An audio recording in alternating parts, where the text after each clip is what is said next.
battle for Big 12 supremacy going on in Stillwater on Wednesday night as Marcus Smart's Cowboys looking for their 8th straight win, while Kansas came to town having won 2 straight after that 3-game skid. That is Big Jeff Withey, senior center, 7-footer, gets the alley-oop dunk. He had 17 points, 14 rebounds, 4 blocks. Mike Gundy's looking for how he can recruit that guy as a tight end. Markel Brown hits the 3-pointer. Brown had 20 points to lead the Cowboys, 5 rebounds, 4 assists. Score was tied at the break, 26-all. We head to second half action. Marcus Smart, he probably got fouled. He usually doesn't shoot too many air balls. It doesn't matter. Michael Cobbins grabs it, puts it in with the dunk. Cobbins had 14 rebounds to go with 8 points and 3 blocks. This was a back-and-forth battle all night long. Travis Relaford, the Kansas senior, that is an improbable shot to say the least. He led the Jayhawks with 18 points and 6 rebounds. Late in the second half, with the Cowboys down by 3, Marcus Smart hits the 3-pointer. Smart had 16 points, 7 rebounds, 2 steals, but was only 1 of 6 from 3-point range. There's a little ode to Russell Westbrook. Those kids are kind of dressed like Russell Westbrook. It's tied at 57. Comes down to Cowboys having a chance to win it in regulation.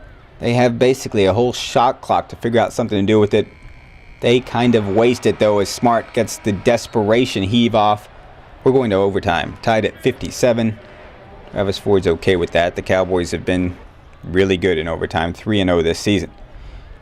Not much went on in the first overtime. The Cowboys trailed by 3 due to free throws when Phil Forte gets the 3-pointer to tie it up at 63.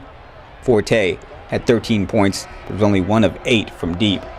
The end of 45 minutes, it's tied at 63. Let's go to a second overtime, shall we? Michael Cobbins and Marcus Smart would both foul out less than 3 minutes into the second overtime. Late in that second overtime, Markel Brown hits the nice little smooth jumper. So Oklahoma State takes a 67-66 lead with about 42 seconds left. Believe it or not, Kansas had 9 free throws in the 2 overtimes, but only 1 field goal. And this was it, the game winner by Nadir Tharp with 16.5 seconds left as the Jayhawks win it 68-67.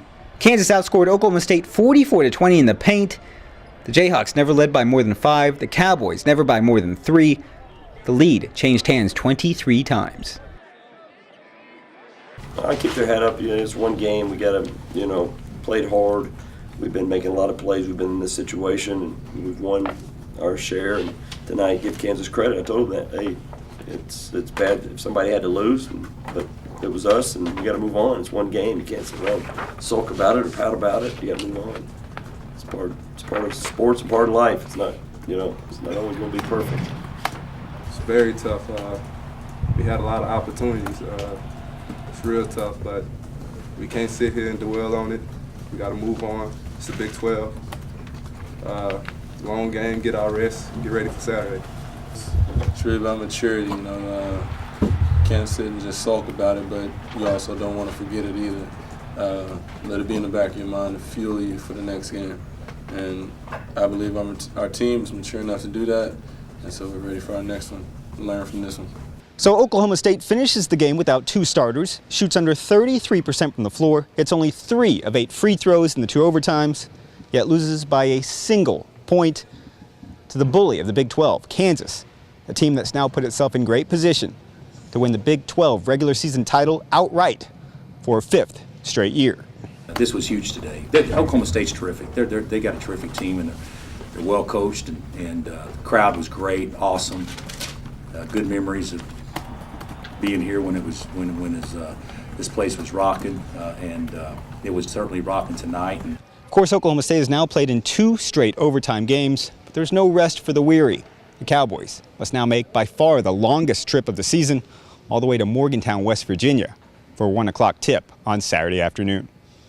Reporting from Gallagher-Iba Arena, Damon Fontenot, News OK Sports.